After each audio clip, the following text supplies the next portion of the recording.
السلام علیکم ورحمۃ اللہ وبرکاتہ۔ بسم اللہ الرحمن الرحیم۔ تمام تعریفیں اللہ رب العالمین کے لیے، جو دلوں کے بھید جانتا ہے، جو عزت اور ذلت کا مالک ہے، اور جس کے قبض قدرت میں زمین و آسمان کی ہر چیز ہے۔ درود و سلام ہمارے آقا حضرت محمد مصطفیٰ صلی اللہ تعالیٰ علیہ وسلم پر، آپ کی آل اطہار، صحابہ کرام اور تمام صالحین پر۔ سامعین کرام، آج کا موضوع بہت اہم ہے، خاص طور پر ان نوجوانوں کے لیے ہے جو محرم الحرام کے دنوں میں ڈھول تاشے اور باجے بجاتے ہیں اور سمجھتے ہیں کہ شاید یہی غم حسین کا تقاضا ہے۔ میں آپ سے سختی کے ساتھ نہیں بلکہ محبت، اخلاص اور خیرخواہی کے ساتھ چند باتیں عرض کرنا چاہتا ہوں۔ محرم کا چاند نظر آتے ہی دنیا بھر کے مسلمانوں کے دلوں میں کربلا کی یاد تازہ ہو جاتی ہے۔ یہ وہ مہینہ ہے جس میں نماز رسول صلی اللہ تعالی وسلم، جگر گوشہ بطول سید الشہداء حضرت امام حسین رضی اللہ تعالی عنہ نے اپنے اہل و عیال اور جانثار ساتھیوں کے ساتھ حق اور سچائی کی خاطر عظیم قربانی پیش کی۔ لیکن سوال یہ ہے کہ کیا امام حسین رضی اللہ تعالی عنہ کی یاد منانے کا طریقہ ڈھول بجانا ہے؟ کیا کربلا کا پیغام شور و گل ہے؟ کیا اہل بیت نے ہمیں یہ تعلیم دی تھی؟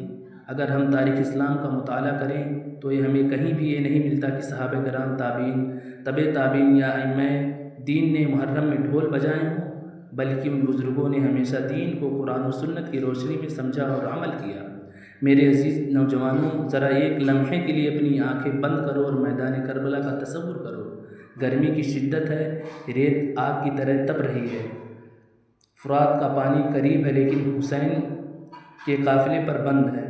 خیموں میں معصوم بچے پیاس سے بلک رہے ہیں، سکینہ پانی مانگ رہی ہیں، علی اصغر کی خشک زبان ہونٹوں سے چپک چپک ہو رہی ہے۔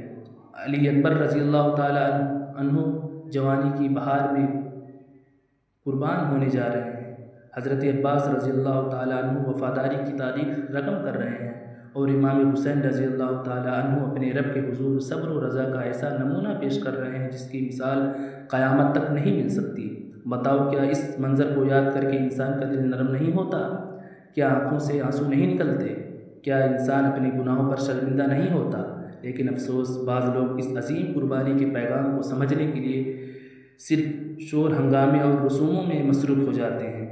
سامعین کرام، امام حسین رضی اللہ تعالی عنہ نے اپنی جان کیوں قربان کی؟ اس لیے نہیں کہ لوگ ان کے نام پر ڈھول بجائیں، اس لیے نہیں کہ لوگ شور مچائیں، بلکہ اس لیے کہ دین محمدی صلی اللہ تعالی وسلم محفوظ رہے، نماز زندہ رہے، قرآن زندہ رہے، حق زندہ رہے، عدل زندہ رہے، اور باطل کے سامنے جھکنے سے امت بچ جائے۔ اگر آج امام حسین رضی اللہ تعالی عنہ ہم سے سوال کریں کہ تم نے میری قربانی سے کیا سیکھا، تو ہم کیا جواب دیں گے؟ کہ ہم کہیں گے کہ ہم نے ڈھول بجانا سیکھا، یا ہم کہیں گے کہ ہم نے نماز کی پابندی شروع کر دی، ہم نے جھوٹ چھوڑ دیا، ہم نے گناہوں سے توبہ کر لی، ہم نے قرآن کو اپنا ساتھی بنا لیا؟ یہی وہ جواب ہے جو حسین رضی اللہ تعالیٰ عنہ کو پسند آئے گا۔ میرے بھائیوں، محبت صرف نعرے لگانے سے ثابت نہیں ہوتی، محبت صرف دعوے سے ثابت نہیں ہوتی، محبت اطاعت چاہتی ہے، محبت قربانی چاہتی ہے، محبت عمل چاہتی ہے۔ اگر کوئی شخص اپنے والدین سے محبت کا دعویٰ کرے لیکن اس کی بات نہ مانے تو کیا اس کی محبت سچی ہوگی؟ ہرگز نہیں۔ اسی طرح اگر کوئی شخص امام حسین رضی اللہ تعالیٰ عنہ سے محبت کا دعویٰ کرے لیکن ان کی سیرت پر عمل نہ کرے تو اس محبت کا کیا فائدہ؟ امام حسین رضی اللہ تعالیٰ عنہ سے نماز کے بہت سچے عاشق تھے۔ امام حسین رضی اللہ تعالیٰ عنہ قرآن کے عاشق تھے۔ امام حسین رضی اللہ تعالیٰ عنہ کی سچائی کے علمبردار تھے۔ امام حسین رضی اللہ تعالیٰ عنہ صبر کے پیکر تھے۔ لہٰذا ان سے محبت کا تقاضا یہ ہے کہ ہم بھی انہیں راستوں پر چلیں۔ سامعین کرام، بعض نوجوان محرم میں رات بھر جاگ کر ڈھول بجاتے ہیں، گلیوں بازاروں میں شور مچاتے ہیں، لیکن فجر کی نماز قضا ہو جاتی ہے، قرآن کی تلاوت نہیں ہوتی، والدین کی خدمت نہیں ہوتی۔ اگر امام حسین رضی اللہ تعالیٰ عنہ کی محبت میں ہمیں نماز سے دعویٰ دور کر دے تو ایسی محبت کا کیا فائدہ؟ اگر حسین کا نام لے کر ہم اللہ کے حکم بھول جائے تو ہم نے حسین کو سمجھا نہیں۔ کربلا ہمیں اللہ سے جوڑتی ہے، کربلا ہمیں نماز سے جوڑتی ہے، کربلا ہمیں قرآن سے جوڑتی ہے، کربلا ہمیں تقویٰ سکھاتی ہے۔ میرے دوستوں، ذرا سوچو، عاشورہ کے دن امام حسین رضی اللہ تعالیٰ عنہ کے ساتھی ایک ایک کر کے شہید ہو رہے تھے، ہر طرف دشمنوں کا ہجوم تھا، موت سامنے کھڑی تھی، لیکن اس وقت بھی نماز کا وقت آیا تو نماز ادا کی گئی۔ یہ ہے حسین کا پیغام، یعنی حالات جیسے بھی ہوں اللہ کی عبادت نہیں چھوڑنی۔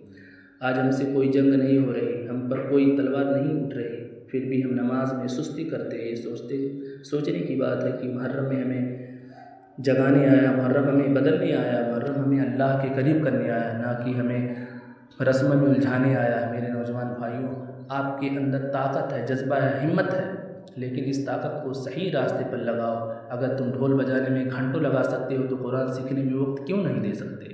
اگر تم جلوس کے لیے رات بھر جاگ سکتے ہو تو تہجد کے لیے کیوں نہیں جاگ سکتے؟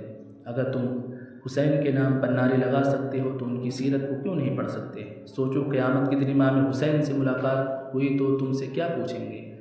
وہ یہ نہیں پوچھیں گے کہ تم نے کتنے ڈھول بجائے، وہ نہیں پوچھیں گے کہ تم نے میری قربانی سے کیا سبق لیا، کیا تم نے نماز کی حفاظت کی، کیا تم نے سچ بولا، کیا تم نے والدین کی خدمت کی، کیا تم نے ظلم کے خلاف آواز اٹھائی، کیا تم نے دین پر عمل کیا؟ یہی اصل سوالات ہوں گے۔ سامعین محترم، محرم کا احترام صرف 10ویں تاریخ تک محدود نہیں ہونا چاہیے، بلکہ اس مہینے کے بعد بھی ہمارے کردار میں تبدیلی نظر آنی چاہیے۔ اگر محرم گزر جائے اور ہم ویسے ہی رہیں جیسے پہلے تھے تو پھر ہم نے محرم سے کیا حاصل کیا؟ کامیاب وہ ہے جس کی زندگی بدل جائے، جس کی نماز بہتر ہو جائے، جس کے اخلاق اچھے ہو جائیں، جس کا تعلق اللہ سے مضبوط ہو جائے۔ میرے عزیز، کربلا صرف ایک تاریخی واقعہ نہیں، کربلا ایک پیغام ہے، کربلا ایک درسگاہ ہے، کربلا ایک انقلاب ہے۔